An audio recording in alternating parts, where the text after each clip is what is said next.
has had recourse to Stanley's History of Philosophy. Morals: an historical and critical view of the speculative philosophy of Europe in the 19th century. Singer's Modern Thinkers and Present Problems. Rain's Modern Classical Philosophers.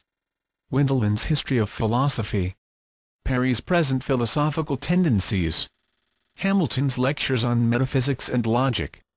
Endurance: the Story of Philosophy.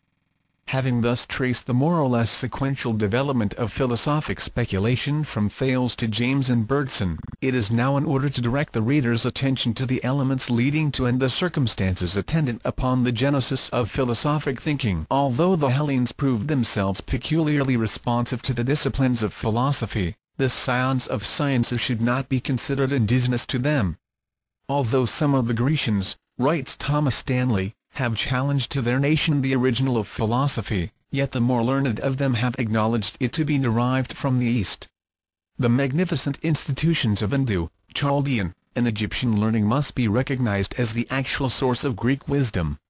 The last was patterned after the shadow cast by the sanctuaries of Ellora, and Memphis upon the thought-substance of a primitive people. Thales, Pythagoras, and Plato in their philosophic wanderings contacted many distant cults and brought back the lore of Egypt and the inscrutable Orient. From indisputable facts such as these it is evident that philosophy emerged from the religious mysteries of antiquity, not being separated from religion until after the decay of the mysteries. Hence he who would fathom the depths of philosophic thought must familiarize himself with the teachings of those initiated priests designated as the first custodians of divine revelation. The mysteries claim to be the guardians of a transcendental knowledge so profound as to be incomprehensible save to the most exalted intellect and so potent as to be revealed with safety only to those in whom personal ambition was dead and who had consecrated their lives to the unselfish service of humanity. Both the dignity of these sacred institutions and the validity of their claim to possession of universal wisdom are attested by the most illustrious philosophers of antiquity, who were themselves initiated into the profundities of the secret doctrine and who bore witness to its efficacy. The question may legitimately be propounded: if these ancient mystical institutions were of such great pith and moment, why is so little information now available concerning them and the arcana they claim to possess? The answer is simple enough: the mysteries were secret societies, binding their initiates to inviolable secrecy, and avenging with death the betrayal of their sacred trusts. Although these schools were the true inspiration of the various doctrines promulgated by the ancient philosophers, the fountainhead of those doctrines was never revealed to the profane. Furthermore, in the lapse of time the teachings became so inextricably linked with the names of their disseminators that the actual but recondite source, the mysteries, came to be wholly ignored. Symbolism is the language of the mysteries. In fact, it is the language not only of mysticism and philosophy but of all nature, for every law and power active in universal procedure is manifested to the limited sense perceptions of man through the medium of symbol. Every form existing in the diversified sphere of being is symbolic of the divine activity by which it is produced. By symbols men have ever sought to communicate to each other those thoughts which transcend the limitations of language. Rejecting man-conceived dialects as inadequate and unworthy to perpetuate divine ideas, the mysteries thus chose symbolism as a far more ingenious and ideal method of preserving their transcendental knowledge. In a single figure a symbol may both reveal and conceal, for to the wise the subject of the symbol is obvious, while to the ignorant the figure remains inscrutable. Hence, he who seeks to unveil the secret doctrine of antiquity must search for the doctrine not upon the open pages of books which might fall into the hands of the unworthy but in the place where it was originally concealed. Far-sighted were the initiates of antiquity.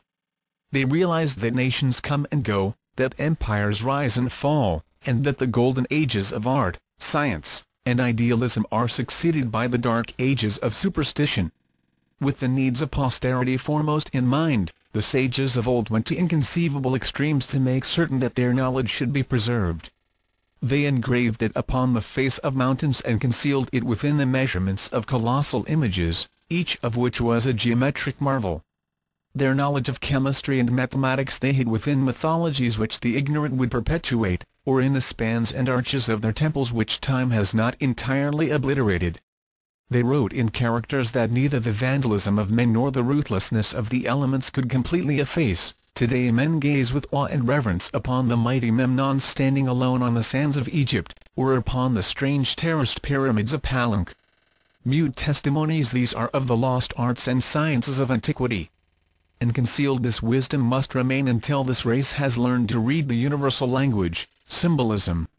The book to which this is the introduction is dedicated to the proposition that concealed within the emblematic figures, allegories, and rituals of the ancients is a secret doctrine concerning the inner mysteries of life, which doctrine has been preserved in toto among a small band of initiated minds since the beginning of the world. Departing, these illumined philosophers left their formal that others, too, might attain to understanding. But, lest these secret processes fall into uncultured hands and be perverted, the great arcanum was always concealed in symbol or allegory. And those who can today discover its lost keys may open with them a treasure house of philosophic, scientific, and religious truths.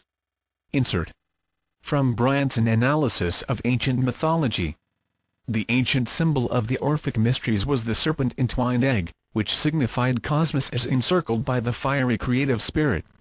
The egg also represents the soul of the philosopher. The serpent, the mysteries. At the time of initiation the shell is broken, man emerges from the embryonic state of physical existence wherein he had remained through the fetal period of philosophic regeneration. Continued.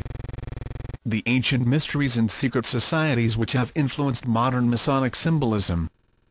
When confronted with a problem involving the use of the reasoning faculties, individuals of strong intellect keep their poise, and seek to reach a solution by obtaining facts bearing upon the question. Those of immature mentality, on the other hand, when similarly confronted, are overwhelmed. While the former may be qualified to solve the riddle of their own destiny, the latter must be led like a flock of sheep and taught in simple language. They depend almost entirely upon the ministrations of the shepherd. The Apostle Paul said that these little ones must be fed with milk, but that meat is the food of strong men. Thoughtlessness is almost synonymous with childishness, while thoughtfulness is symbolic of maturity. There are, however, but few mature minds in the world. And thus it was that the philosophic religious doctrines of the pagans were divided to meet the needs of these two fundamental groups of human intellect, one philosophic, the other incapable of appreciating the deeper mysteries of life. To the discerning few were revealed the esoteric, or spiritual, teachings, while the unqualified many received only the literal, or exoteric, interpretations. In order to make simple the great truths of nature and the abstract principles of natural law, the vital forces of the universe were personified, becoming the gods and goddesses of the ancient mythologies. While the ignorant multitudes brought their offerings to the altars of Priapus and Pan, deities representing the procreative energies, the wise recognized in these marble statues only symbolic concretions of great abstract truths. In all cities of the ancient world were temples for public worship and offering. In every community also were philosophers and mystics, deeply versed in nature's lore. These individuals were usually banded together, forming seclusive philosophic and religious schools. The more important of these groups were known as the mysteries. Many of the great minds of antiquity were initiated into these secret fraternities by strange and mysterious rites, some of which were extremely cruel. Alexander Wilder defines the mysteries as sacred dramas performed at stated periods. The most celebrated were those of Isis, Sabazius, Cybele, and Eleusis. After being admitted, the initiates were instructed in the secret wisdom which had been preserved for ages. Plato, an initiate of one of these sacred orders, was severely criticized because in his writings he revealed to the public many of the secret philosophic principles of the mysteries. Every pagan nation had and has not only its state religion, but another into which the philosophic elect alone have gained entrance. Many of these ancient cults vanished from the earth without revealing their secrets, but a few have survived the test of ages and their mysterious symbols are still preserved. Much of the ritualism of Freemasonry is based on the trials to which candidates were subjected by the ancient hierophants before the keys of wisdom were entrusted to them. Few realize the extent to which the ancient secret schools influenced contemporary intellects and, through those minds, posterity. Robert McCoy, 33, in his General History of Freemasonry, pays a magnificent tribute to the part played by the ancient mysteries in the rearing of the edifice of human culture. he says, in part it appears